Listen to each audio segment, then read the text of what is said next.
हेर्छौँ है त। एक्जामको पोइन्ट अफ भ्यूले हेर्दाखेरि चाहिँ यो एकदम धेरै धेरै इम्पोर्टेन्ट छ। सिम्पल पेन्डुलम हो एउटा इक्जाम्पल्स, एकदम यसको थ्योरी यसको प्रुभ गर्ने एकदम धेरै सोधिरहन्छ। अब सिम्पल पेन्डुलम भनेको चाहिँ के हो भन्दाखेरि चाहिँ अब यसको चाहिँ अब म लेख्छु अनि लेखेपछि मलाई थाहा पाउँछु। A simple pendulum is a heavy point mass suspended at rigid support. Oh my god, again I got okay guys. Fix point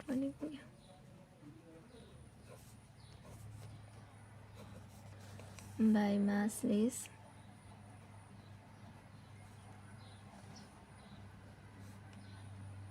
in extent and flexible string which can oscillate in horizontal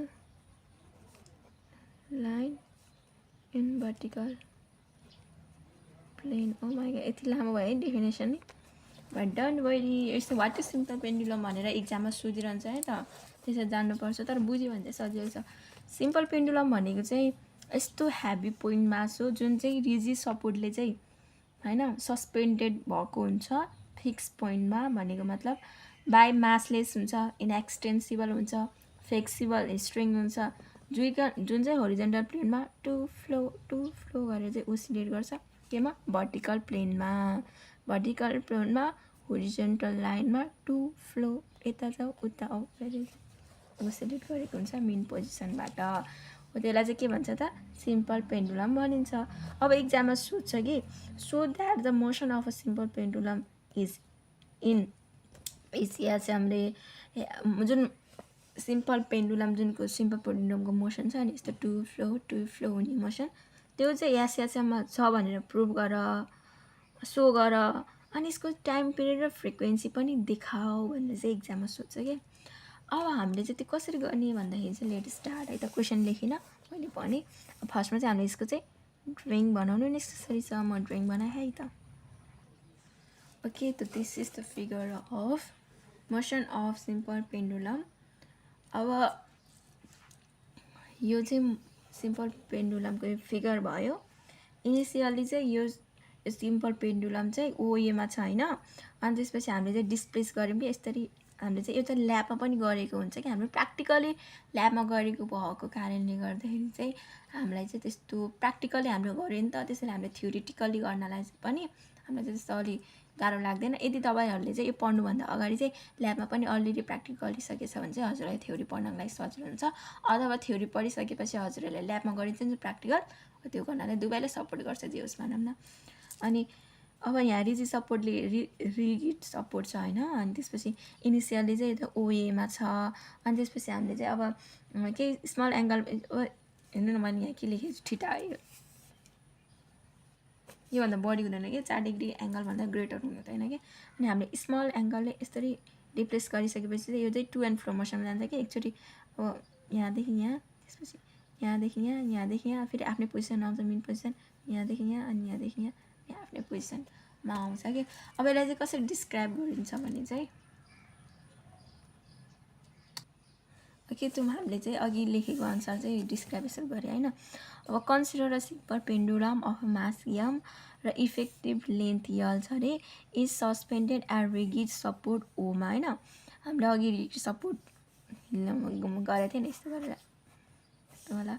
अनि initially pendulum चाहिँ केमा छ, main पोजिसनमा छ ओएमा हैन, ओएमा थियो नि।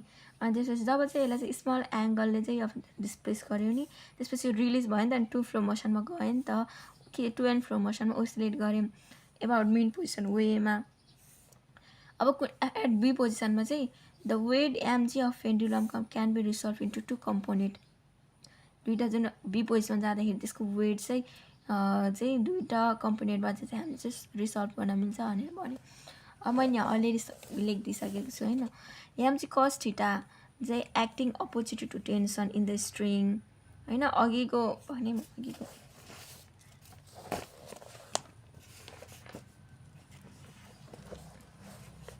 यो टेन्सन हो नि त। यो टेन्सन चाहिँ के भने थियो एमजी कस थीटा भनेको थियो होइन। एमजी कस थीटा चाहिँ एक्टिङ अपोजिट टु टेन्सनमा होइन। अनि त्यसपछि एमजी साइन थीटा चाहिँ के हो त? एमजी साइन थीटा चाहिँ directed towards the mean position जसले चाहिँ which brings back pendulum to mean position, जसले चाहिँ पेन्डुलमलाई फेरि मिन पोजिसनमा चाहिँ ब्याक ल्याउनको लागि व्हिच ब्रिङ्स ल्याउँछ होइन। अनि सो रिस्टोरिङ फोर्स के भयो त हाम्रो लागि माइनस एमजी साइन थीटा भयो नि त। सो अब लेखौँला दुईटा। अब मैले अघि नै त्यो के अरे थ्योरी त मैले लेखाइदिइसकेँ, उता अघि नै लेखाइदिएको भइसक्यो। फेरि सल्भ गरौँ सँगसँगै फेरि कन्फ्युज हुनसक्छ नि त। मैले सरर भन्थ्यो के अरे बाहुनले के अरे प्रवचन दिए हो कि के भन्छ नि, आई डोन्ट नो है, त्यो भने जस्तो हुन्छ। अनि बुझ्दैन नि त, त्यसै मैले आफैले ह्यान्ड रिटन बनाएर बुझाउँदै गर्दै गयो भने चाहिँ सजिलो हुन्छ। त्यो एमजी कस थीटा चाहिँ acting opposite to tension T in the string, त्यो एउटा भयो। अनि दुईटा चाहिँ MG sine theta directed towards mean position. मैले डबल लेख्नु पर्यो है, अघि नै त्यत्रो लेखेर बुझाइदिएँ। फेरि विथ ब्याक्स केही भएन तर back pendulum to mean position. अब हाम्रो लागि चाहिँ अब यो एमजी साइन थीटाले चाहिँ जुन अब एमजी साइन थीटा चाहिँ अब मिन पोजिसनबाट यो डाइरेक्टेड भयो, जसले चाहिँ पेन्डुलम चाहिँ ब्याक त्यही मिन पोजिसनमा ल्याउनको लागि यसले ल्याउँछ नि त। सो हाम्रो चाहिँ एमजी कस थीटा चाहिँ केही भएन। अब एमजी साइन थीटा भयो हाम्रो लागि चाहिँ रिस्टोरिङ फोर्स चाहिँ।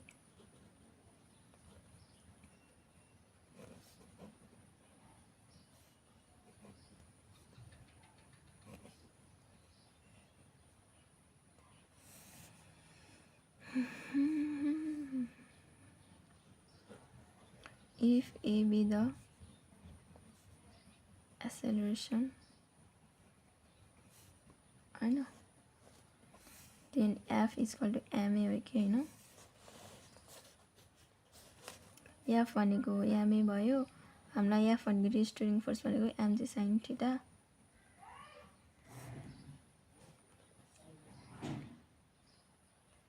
m र m गयो, a is equal to minus g sin theta.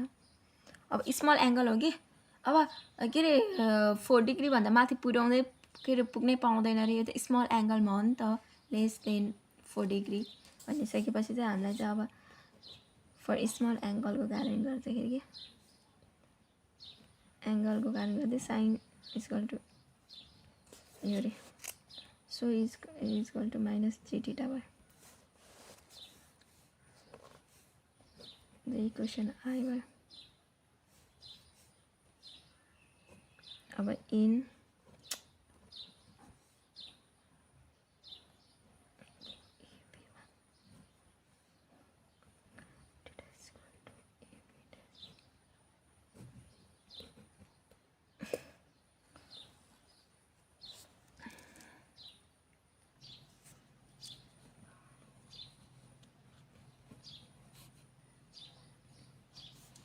Theta is equal to y by l आयो। Equation 1 becomes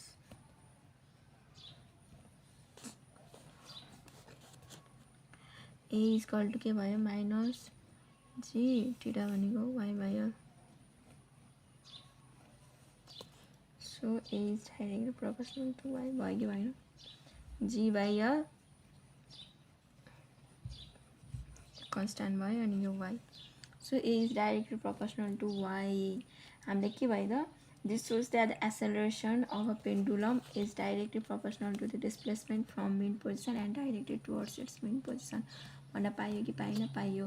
अब हामीले के यसको के निकालौँ? टाइम पिरियड र अब यसलाई हामीले चाहिँ फ्रिक्वेन्सी निकालौँ. टाइम पिरियडको लागि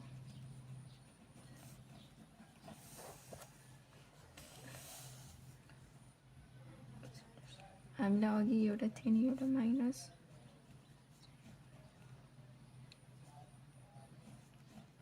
यो आएको थियो होइन, यो एउटा इक्वेसन. अनि त्यसपछि यसलाई चाहिँ केसँग कम्पेयर गर्ने भने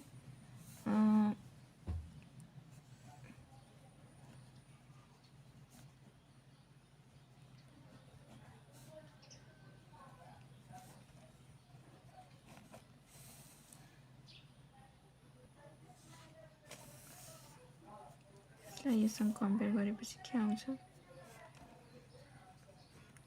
We get मेरो वाइ काट्यो गरेर बुझ्दैन होला डाइरेक्ट. त्यो होइन. सो ओमेगा स्क्वायर भनेको चाहिँ g/l भयो.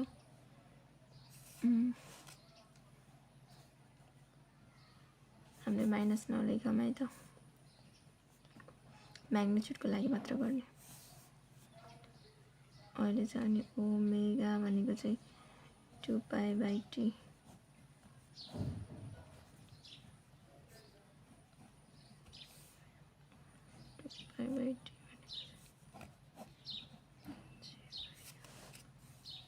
सो t भनेको चाहिँ 2π/l/g. फ्रिक्वेन्सी भनेको चाहिँ 1/t हो. सो फ्रिक्वेन्सी भनेको चाहिँ फ्रिक्वेन्सी भनेको त 1/t हो नि त. फ्रिक्वेन्सी भनेको 1/2 भने चाहिँ 2π/g/l भयो.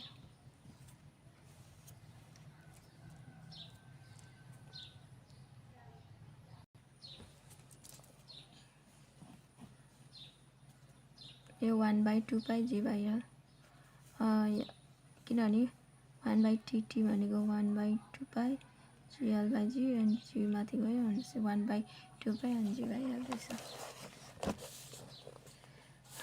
अब ड्रब्याक्स भन्दा नि अब सेकेन्ड पेन्डुलम भनेको चाहिँ के हो भनेर बुझौँ.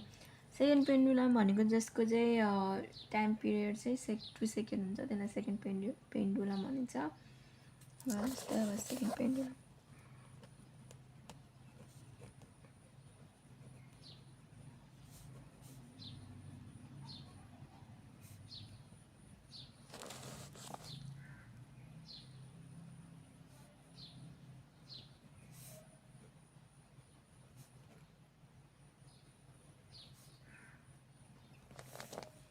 t = 2 second. अब अर्थ सर्फेसमा अर्थ सर्फेस निकाल.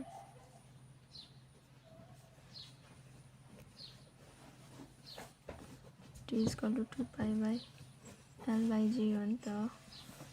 टाइम 2 छ. सो 2 चाहिँ 10 हुन्छ. So 1/π l/10.